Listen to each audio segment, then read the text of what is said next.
Guys, ini ada video menarik guys, dan captionnya ini seperti ini guys. Waspada, diduga Salsa Erwina Hutagalu dari Denmark, pendiri negara NATO, mirip dengan Amin Rais. Indonesia jangan terpecah belah. Gimana videonya? Habis ini kita simak bareng-bareng ya. Tapi sebelum ke videonya, alangkah baiknya kalian subscribe, like, dan komen guys, biar berkembang akun ini teman-teman, biar saya bisa mengasih informasi-informasi terbaru, berita-berita terviral buat kalian semua ya. Ya, selalu support Bayu Raden. Terima kasih banyak yang sudah like, komen. Terima kasih banyak. Semoga kita tetap dalam lindungan Allah. Semoga kita dilancarkan rezekinya. Saya selalu dimudahkan segala urusannya. Amin. Biar nggak lama-lama. Abang, jangan lama-lama bang. Putar aja videonya bang. Oke, let's go. Check it out. Siapa sih ini Salsa Erwina Hutagalu? Siapa ini orang? Saya cari profil dia, mendeteksi seperti apa profil itu kok tiba-tiba langsung rame. Tidaklah seorang influencer atau seorang aktivis yang sudah membangun negeri dalam konteks seorang Sri Kandi, seorang aktivis yang punya nilai-nilai perjuangan terkait dengan perubahan bangsa.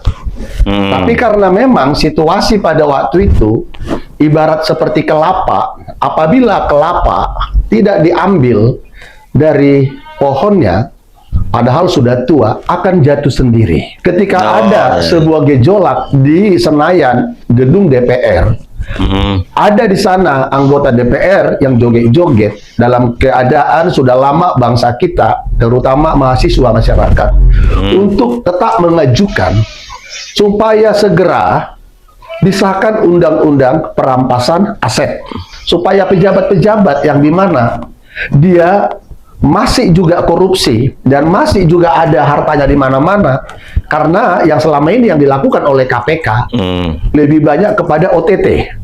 Tetapi terkait dengan adanya peran serta masyarakat, para aktivis, para wartawan, ya para pegiat media sosial yang punya hati untuk memberikan sumbangsinya kepada KPK terkait temuan-temuan pelaksanaan tugas KPK. Bahkan Saroni mengatakan apa kemarin?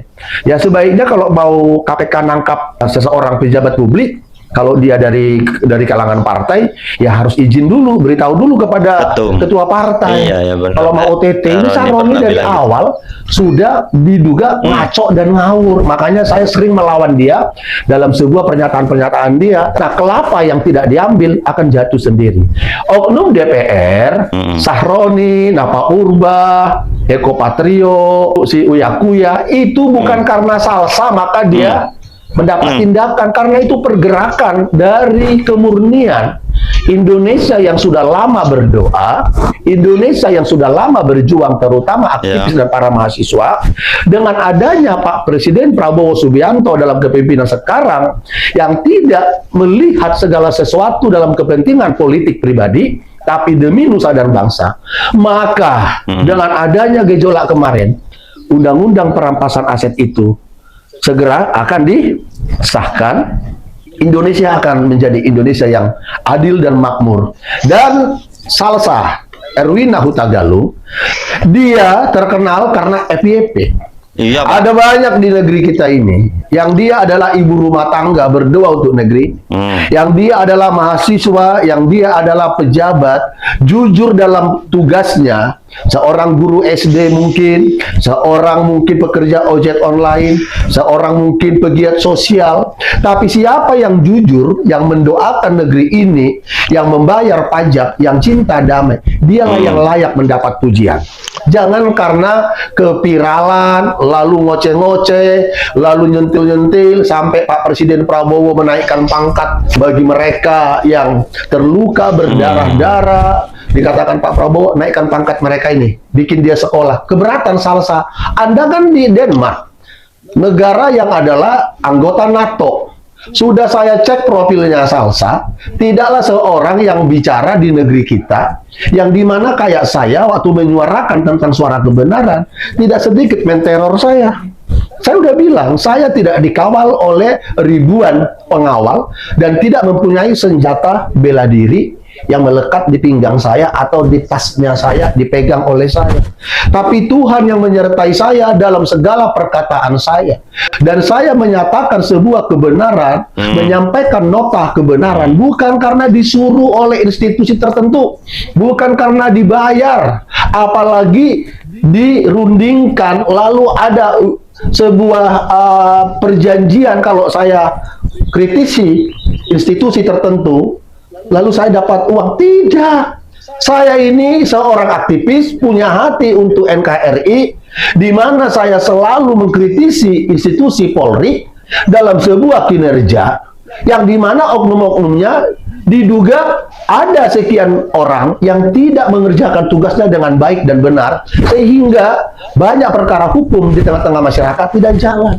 Tapi terkait dengan BRIMOB yang dikata-katai oleh orang yang baju tertentu, mengatakan bahwa BRIMOB harus belajar dengan TNI. Bagaimana mungkin itu menjadi sebuah ucapan jika itu yang menjadi ucapan harus diselidiki. Intinya, Salsa Erwina Huta Galung tidak saya lihat menjadi seorang yang punya hati menuntun masyarakat kepada kerukunan, persatuan, dan kesatuan. Bahkan diduga gaya-gayanya mirip Amin Rais. Ketika ada peristiwa 98 mahasiswa bergerak, Amin Rais menunggangi pergerakan mahasiswa dan dianggap orang Amin Rais lokomotif reformasi, padahal tidak. Ingat, akhirnya apa? Nggak ada yang peduli Amin Rais. Salsa, apabila Anda ada dalam sebuah merangkul, menyuarakan persatuan dan kesatuan, mengkritisi pemerintah dengan tujuan yang baik dan dengan cara yang kondusif, saya hormat dan salut dan akan tetap mengatakan dia adalah Sri Kandi Indonesia. Tapi jika Anda hanya bicara di luar negeri dan memojokkan dan hendak mengatur-ngatur presiden terkait dengan apa yang dikatakan presiden, naikkan pangkatnya. Tujuan presiden itu supaya ngedon perusuh-perusuh itu, supaya tahu rakyat Indonesia bahwa mereka BRIMOB, aparat Polri yang ada di lapangan. Saya berapa kali diteleponi sama teman-teman saya di kepolisian. Sudah 5 hari kami nggak pulang, Pak Ketum. Sudah begini keadaan kami, teman kami berdarah, dilempar. Teman kami dilempar dengan kotoran manusia, dengan air kencing, dilempar dengan batu, dilempar dengan bom molotov. Ya, yang diprovokasi juga anak-anak remaja di bawah umur. Keluarga sudah bertelepon berdoa. Apa harus datang dulu Belanda menyerang Indonesia, lalu BRIMOB kita berjuang naik pangkat? Tidak. Di mana ada kerusuhan, di mana ada dugaan makar, di mana ada provokator yang membuat situasi tidak kondusif dan tidak menentu, yang dimana banyak harta untuk dijarah, disitulah BRIMOB bertindak. Dan apa yang dibuat oleh Kapolri, Komandan BRIMOB, ya, terkait dengan seorang kompol dan dia di PTDH, ada 7 mereka. Itulah bukti bahwa Indonesia yang di dalamnya ada BRIMOB, ada Polri, atas perintah presiden. Yang bersalah PTDH.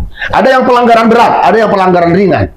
Tetapi bagi BRIMOB, Polri, siapapun aparat penegak hukum yang dia berjuang, punya nilai-nilai perjuangan, dinaikkan pangkatnya. Jadi Mbak Salsa, stop. Jangan provokasi negeri ini. Apalagi Anda ada di sebuah negara yang dimana negara itu anggota NATO. Anggota NATO lebih condong kepada Amerika. Sementara Presiden Prabowo sudah berapa kali jumpa dengan Putin yang adalah Rusia. Rusia dengan NATO itu berseberangan. Wassalamualaikum warahmatullahi wabarakatuh. NKRI. Ya, begitulah guys. Kurang lebihnya video dari Bapak ini. Kalian bisa menilai, kalian yang bisa menyimpulkan. Kalianlah yang berhak untuk menyimpulkan, bisa mengambil hikmah-hikmah atau makna-makna dari perkataan Bapak ini. Ya udah ya guys ya. Buat kalian yang selalu disebut Baju Raden, terima kasih banyak. Wahiron, assalamualaikum warahmatullahi wabarakatuh. Bye bye.